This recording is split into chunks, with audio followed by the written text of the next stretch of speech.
এই যাত্রার খবর জানাতে এই মুহূর্তে টাঙ্গাইলে আছেন কাদির তালুকদার এবং সদরঘাটে তাসলিম তৌহিদ। সরাসরি প্রথমে যাচ্ছি কাদিরের কাছে।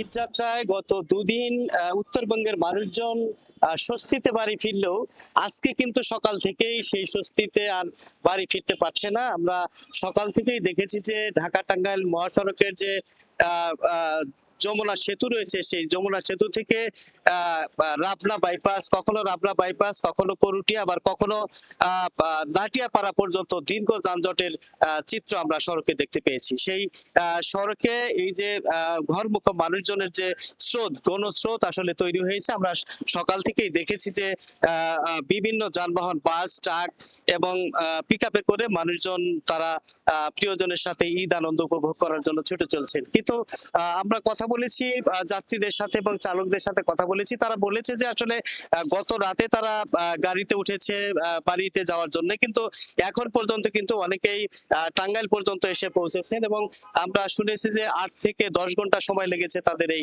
টাঙ্গাইল পর্যন্ত পৌঁছাতে। তা আমরা কথা বলেছিলাম এখানে যারা আইন শৃঙ্খলা বাহিনী রয়েছে তাদের সাথে আমরা কথা বলেছিলাম। তারা বলেছে যে আসলে এই যাত্রাকে কেন্দ্র করে আসলে ঢাকা থেকে সব মানুষ আসলে গ্রামে ফিরতে শুরু করেছে। বিশেষ করে ঢাকা টাঙ্গাইল মহাসড়ক দিয়ে কিন্তু 23টি জেলার মানুষ কিন্তু যাতায়াত করে থাকে। সেই কারণে আসলে গত 2 দিন স্বস্তিতে বাড়ি ফিরতে পারলেও টাঙ্গাইলে কিন্তু এই যে তৃতীয় দিনে কিন্তু আসলে সেই স্বস্তি নিয়ে বাড়ি ফিরতে পারছে না। সকাল থেকে আমরা দেখেছি যে কখনো যানজট তৈরি হচ্ছে, আবার কখনো ছেড়ে যাচ্ছে। তো ঘন্টার পর ঘন্টা যানজটে পড়ে থাকলেও আসলে ঈদের যে আনন্দ প্রিয়জনের সাথে ঈদ করার জন্য, সেটাকে তার আনন্দই মনে করছেন। তো এই ছিল আমার কাছ থেকে ঢাকা টাঙ্গাইল মহাসড়কে ঈদ যাত্রার বিস্তারিত খবর। আমরা চলে যাচ্ছি সদরঘাটে সহকর্মী তুহিনের কাছে, সে বলবেন সেখানকার বিস্তারিত খবর। ভোর থেকে এই সদরঘাট লঞ্চ টার্মিনালে দক্ষিণাঞ্চল মানুষের উপচে পড়া ভিড় ছিল। তবে বেলা বাড়ার সঙ্গে সঙ্গে লঞ্চগুলো যেমন ছেড়ে গেছে, সেই চাপটাও তুলনামূলক কিছুটা হলেও কমেছে।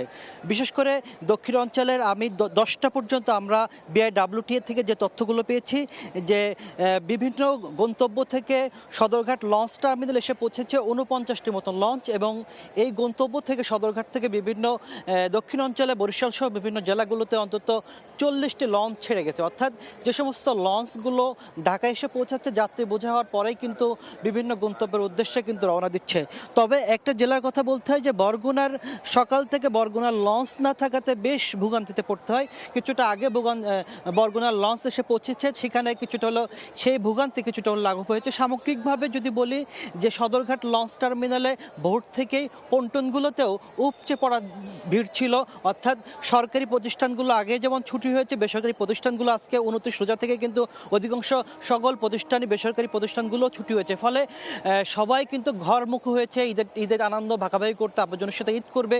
সেই সুযোগে কিন্তু দক্ষিণ অঞ্চলের অধিকাংশ মানুষ যেমন পদ্মা সেতু হয়ে যাচ্ছে, তবে সেই দক্ষিণ অঞ্চলে মানুষের যে লঞ্চে যাতায়াতের যে আবেগ অনুভূতি, সেটা কিন্তু এবারও লক্ষ্য করা যাচ্ছে।